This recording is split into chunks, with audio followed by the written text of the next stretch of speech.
Around the end of October, Ramesvar sends an urgent letter to all temples. After receiving that message from Hari Sari, sometime between the last week of October, possibly the first day or so of November, Ramesvar sends an urgent letter to all ISKCON temples. Ramesvar suggests that each temple should send 1 to 2 men at a time. Those devotees should stay for 1 month and then return back to their temple, and then the temples can send another 1 to 2 devotees. Really? Really? Still, even after being warned that their lies and their actions against Srila Prabhupada to thwart Srila Prabhupada's personal request, after he was informed that this is making Srila Prabhupada sad and may actually wind up offending him in his final days with this, still, Ramesvar refuses to simply convey what Srila Prabhupada's actual request was? Why didn't he just tell everyone? Why didn't he just say, look, I'm sorry, I lied to all of you, and that Srila Prabhupada, here's what he actually requested. He wants all his disciples to come now, immediately. Don't color what Srila Prabhupada said. Don't change what he said. Just repeat what he actually requested. First, though, he wanted to prevent devotees from hearing what Prabhupada said, so he told us just the opposite of what Prabhupada had said. He told us just the opposite of what Prabhupada wanted. And now that he finds out that this is practically offending Prabhupada, he still won't even give, here's what Prabhupada actually said. But no, he just couldn't do that. And in LA, where I was, Ramesvar, all that we heard is the Istagosti meeting. He said, Prabhupada said not to come. We didn't get that letter that was supposed to be sent to the temple presidents. We didn't see that letter. We didn't know that now, a temple should send 1 to 2 devotees. Of course, in LA, so many devotees had left, I don't think Ramesvar probably sent that letter to the LA temple. And what Ramesvar is telling the temple presidents was to only send 1 to 2 men from each center for 1 month. That isn't what Srila Prabhupada requested. And you can read the letter, so have it come up in the presentation shortly, but you will see that Ramesvar says that he had discussed this with most of the GBC men for America, South America, and Europe. And this is what their collective decision was, to just send 1 to 2 men per month. So it wasn't just Ramesvar's idea, actually. Maybe it was his original idea, but he discussed it with the other GBC men, and this was their collective agreement. First, they had decided that the devotees be prevented from hearing and knowing and trying to fill Srila Prabhupada's actual request. These GBC men deliberately and knowingly decided that action had to be taken against Srila Prabhupada to sabotage Srila Prabhupada's personal request, because their limited thinking, their corrupt thoughts were that Srila Prabhupada would destroy ISKCON, that Srila Prabhupada's request would destroy ISKCON. And how would Prabhupada's request? Anyway, that I've given all that in my personal story, but and then even after being informed by Upendra, who was Prabhupada's personal servant, and Hari Sari, that these lies and these actions were making Prabhupada sad, which in Ramesvar's letter he describes as a most disturbing situation, these GBC men still refused to just transparently share what Prabhupada's actual message was. They still feared that if Prabhupada's actual desire to become known, that it would destroy ISKCON. Destroy it for who? For them, because there wouldn't be any temples left. Anyway,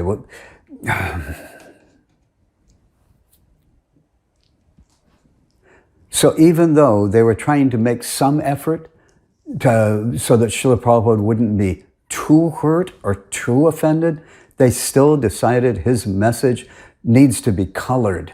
They still have to color his message. They still have to change it for the sake of the movement. At least that is what the evidence appears to tell us. Srila Prabhupada was fully aware he would be departing this world in a matter of days. This was his last personal request. Before he leaves this world, he wanted to be surrounded by his loving disciples. That is a natural desire of any loving father. Therefore, the urgency of this request was that all of his disciples come immediately to be by his side in his last days, not just 1 to 2 devotees from each temple for 1 month. At that time, there were around 100 temples worldwide. Ramesvar's letter, approved of by the majority of the GBC members, asked that each temple send 1 to 2 devotees a month. If on average each temple sent 1.5 devotees a month, that would take about 100, it would be about 150 devotees per month. The next month, a different set of 150 devotees. But at that time, Prabhupada had over 8,000 disciples. The majority weren't even living within those 100 temples. So Ramesvar's plan wouldn't even have included the vast majority of Srila Prabhupada's disciples. But even if it had, for those 8,000 devotees to come would have taken 53 months, over 4 years, and just 150 at a time. That is not what Srila Prabhupada requested.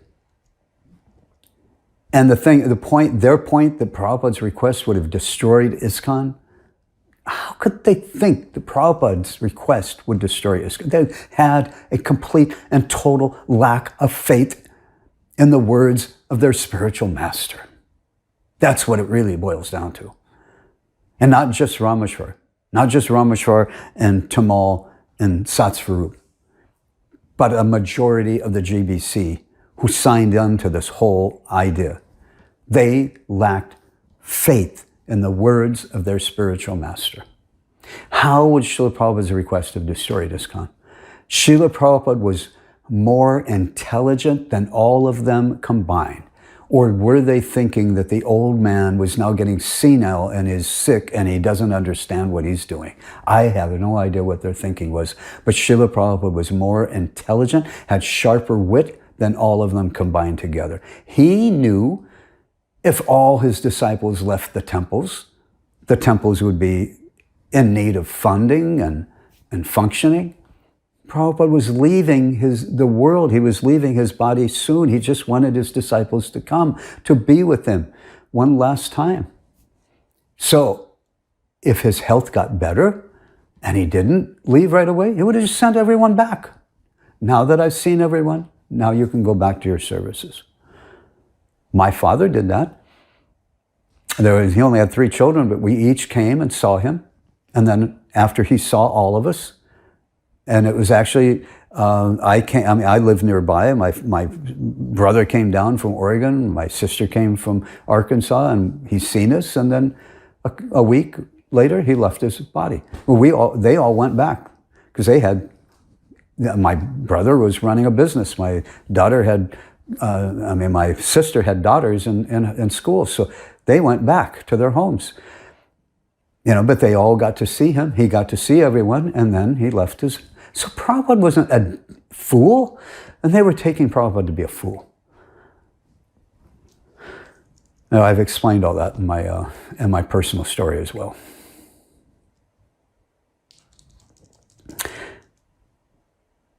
And I just wanted to make one other comment, is that I was in Los Angeles at the time that this letter that Ramesvar wrote to the temple presidents was sent to the other temples. But in LA, I've never seen or heard of that letter. As I said, the only thing we ever heard was when Ramesvar and then Satsvarup sat in the temple and told us that Prabhupada had told us not to come, that it was Prabhupada's request that we not go. That's the only thing that I had ever heard. So the first I even knew about this letter from that Ramesvar sent, where he quotes Hari Sari, the first I had learned of it was in 2010, as I was researching and writing the script for this presentation. I've decided to make this a voice-only insert while I post-selected excerpts of the letter. It'll actually be most of the letter, copied from the database, and I'll go ahead and read it. Letter 2, to all ISKCON centers. Urgent, urgent. Please read at once. From Ramesvar Das Swami. Dear Prabhus, Please accept my humble obeisances and the dust of your feet. All glories to Srila Prabhupada. It is my unhappy duty to notify you of a most disturbing situation that has developed regarding Srila Prabhupada's condition. Below are excerpts from the diary of Srila Prabhupada's personal secretary as read to me by phone from Hari Sari Prabhu. They refer to conversations in Vrindavan on October 25th, 1977. Scene, Prabhupada's room. His Divine Grace is resting. Bhardraj and Hamsadutta Swami are sitting silently in the room.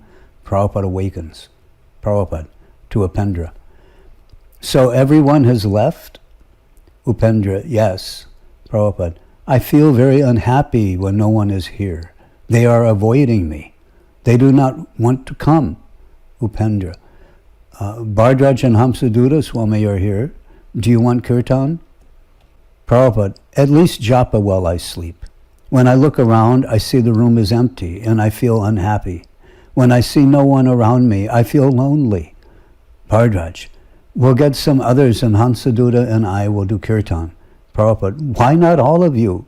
You cannot all do kirtan? Why not others? Scene, Prabhupada's room, sometime later. Prabhupada has stopped eating all solid foods and is not even taking medicines. It is evident that His Divine Grace is discouraged. Atreya Rishi arrives from Tehran. Prabhupada, please don't leave me here. Keep me surrounded. That will encourage me. You keep me surrounded and chant Hare Krishna. There is very little hope for my life. Chant Hare Krishna softly all together. Do not leave. Now I have become poison. Everyone is avoiding me. Things are deteriorating. What is to be done? What is the use? Everything is frustrated. Scene, Prabhupada's room. His Divine Grace was planning to go to Mayapur, but the trip is cancelled because His Divine Grace feels it would be too risky, and he doesn't have sufficient strength. Instead, he decides to be taken out to see the deities of Krishna Balaram. Prabhupada, I want to go on Parikram. By Parikram, even if I die, that is good luck. Arranged like that, with kirtan. I may die or live, it doesn't matter. Better than dying by jerking of an airplane. Hari Sari, for us it matters. Prabhupada, what can be done? From the above excerpts, we can all appreciate the situation in Vrindavan very clearly. The only medicine Prabhupada is taking is kirtan. There is no other way to encourage Prabhupada to stay in this world and continue leading us personally. After discussions with most of the GBC representatives in America, South America, and Europe, I would like to urge all temples to act immediately as follows. From every corner of the world, temples should send for men, at least 1 or 2 men, immediately to Vrindavan for the month of November. In December, send replacements if the first men cannot stay longer than 1 month. These men will have the unique privilege of being with Prabhupada 6 to 8 hours daily, chanting, massaging, hearing His Divine Grace translate, carrying His Divine Grace on Parikram. They will have the great responsibility of encouraging Srila Prabhupada by serving him personally in this way with devotion and love. If each center sends only 1 or 2 men for November and December, which are critical months, there will be dozens of senior devotees attending to His Divine Grace. There is no question of not doing this for Srila Prabhupada. Please act at once. Jai Prabhus. I hope this finds you well and immediately making arrangements to send me to Vrindavan for this urgent service. Hari Bol, your worthy servant, Ramesvar Das Swami, GBC representative. P.S. One senior GBC man commented that if we don't send senior men to be with Prabhupada at this time, it is practically demoniac. This is from the Vedabase, from a letter by Ramesvar Das Swami. It does not give the date in the Vedabase, but we know it was at the end of October, possibly the first day or so in November. Note that this letter describes only what occurred on October 25th. This does not describe what His Divine Grace said a week or so earlier, around the 17th, which according to Bhardraj is when Srila Prabhupada had requested that all of his disciples come to be by his side.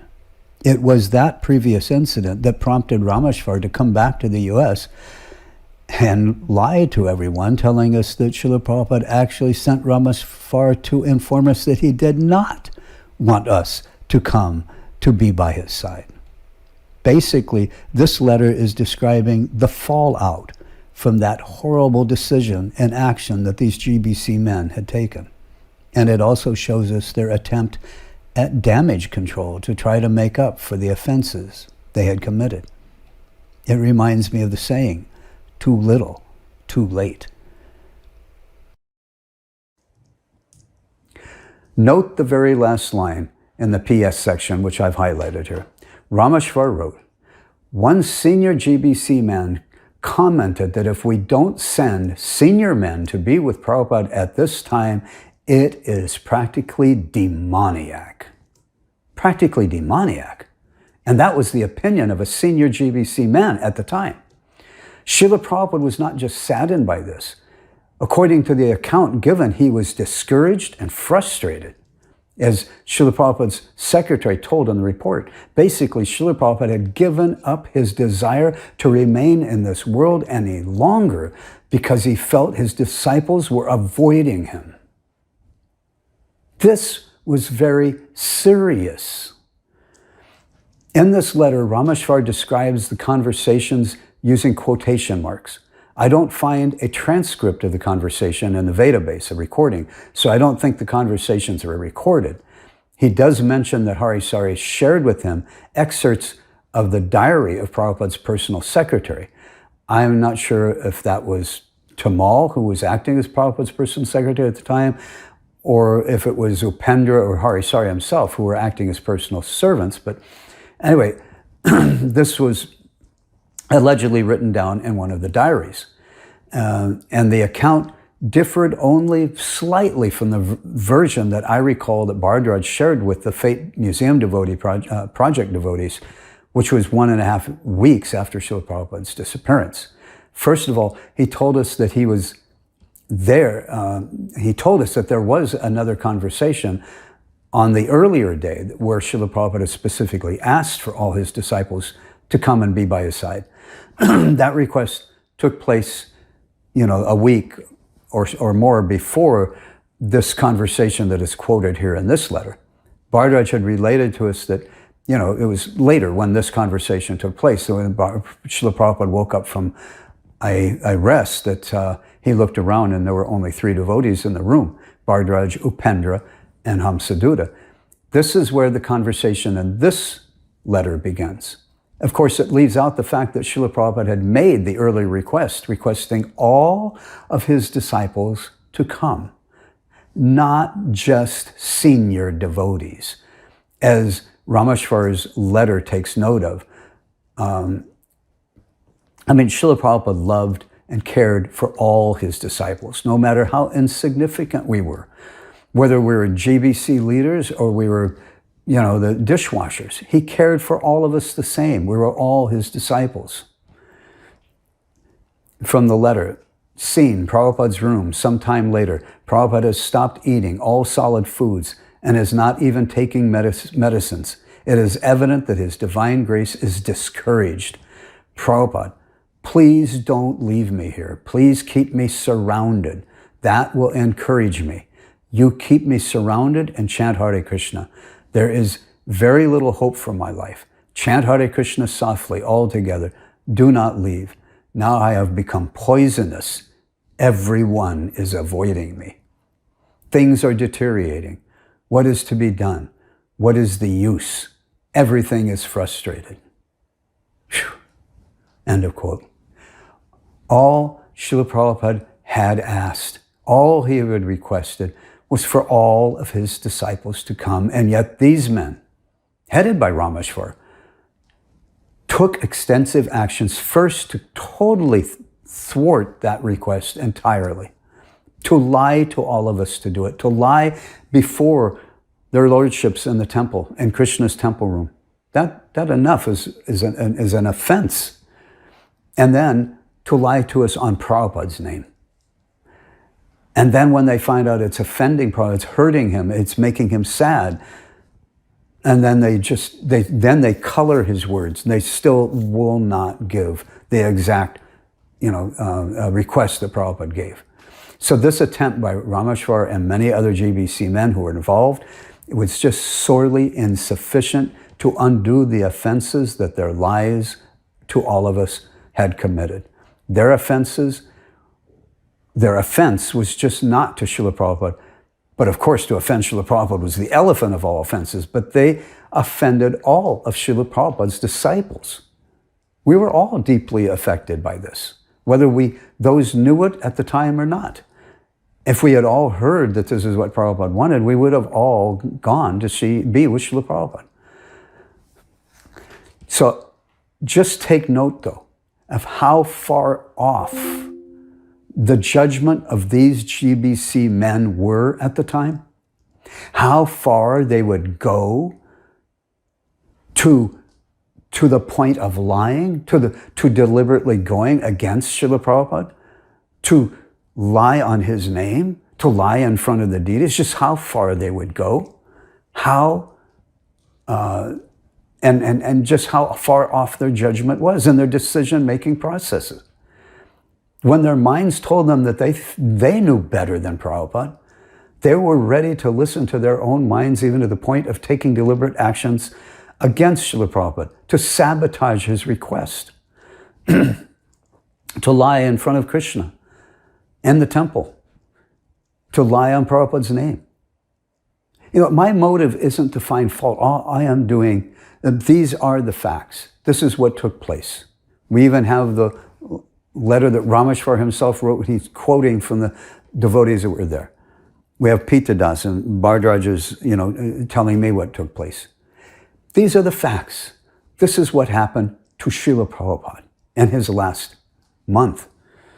And these same men, these same GBC men who had made these horrible decisions, whose thinking process was so corrupt.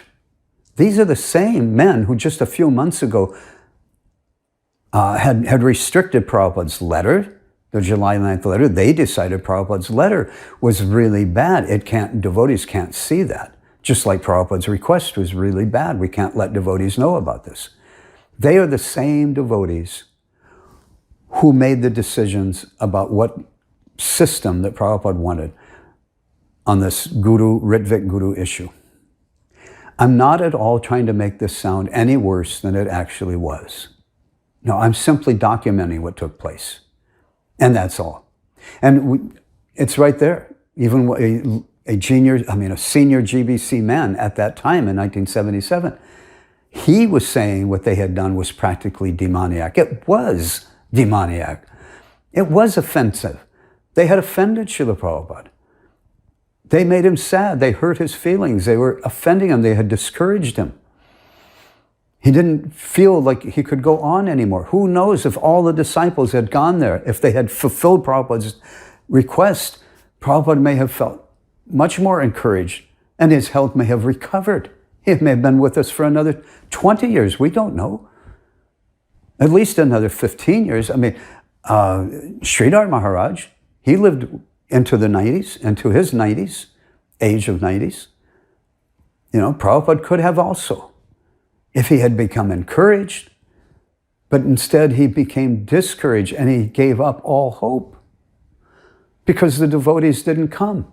Because he made that request and the devotees didn't come. And who's to blame? These GBC men. And they are the same men who decided what path really Prabhupada wanted us to take. What the point as I'm trying to make is, by relating this incident, is that we need to understand that these are the same men who made these decisions on the Ritvik idea, on the Ritvik Guru idea. They're the very same men. And what we have to understand that they were capable of making horribly wrong decisions. They were capable of, proven to have used very, very bad judgment in deciding what they thought Srila Prabhupada had said or what he wanted, or in thinking, oh, Prabhupada said this, but what he said will destroy ISKCON, so I have to save ISKCON from Prabhupada's words by lying to everybody, by lying to everyone in front of Krishna. I'll lie to all my God brothers and God sisters in front of Krishna in Krishna's temple. I'll use Prabhupada's name and lie. And this will save ISKCON. I'm doing something so great. And then when they find out, oh, it's offending Prabhupada, oh, well, then we'll just say, send a couple devotees, 1 or 2 every month. We'll color his words. We won't repeat what he actually said. This is what they were capable of doing at that time. These are the men who were made. So my point is, because they made decisions regarding which path they thought Prabhupada wanted us to take, can we trust the decisions that these very same men made in that same time period about something as important as this? My point is that we need to make our own assessment of all the facts, and that is what this presentation is aimed at doing. It's presenting the facts, presenting what actually took place, so that all of us can make our own intelligent, informed decisions now, rather than relying on the decisions that those same men made at that time. I'm not saying, because some of those men are still GBC. Some of the GBC men who were GBC in 1977 are still on the GBC. And I'm not saying that all of them are just as corrupt in their thinking today as they were then. At least I would hope they've advanced more. We were all young devotees then. But now we have hindsight vision. We have all of the evidence, and that's what I'm trying to present here. I'm just trying to present the evidence, the facts, to relate what the circumstances were. And this incident is a very important incident to understand, because it doesn't relate directly to the Ritvik issue, but it does relate because it relates to those men who were making the decisions and set us down this path of multiple gurus and Prabhupada's mission. Should we just take the decisions they made and just accept them? Or do we need to go back and look at the actual facts? And that's what I'm saying we should do. We have to do, all the members do, especially the leaders, and go back and reassess everything with all of the facts that are known. Forget about the corrupt, faulty GBC report that came out about the May 28th meeting. Look at what he actually said in reference to all of the information that I've put here. And that's what we all need to do.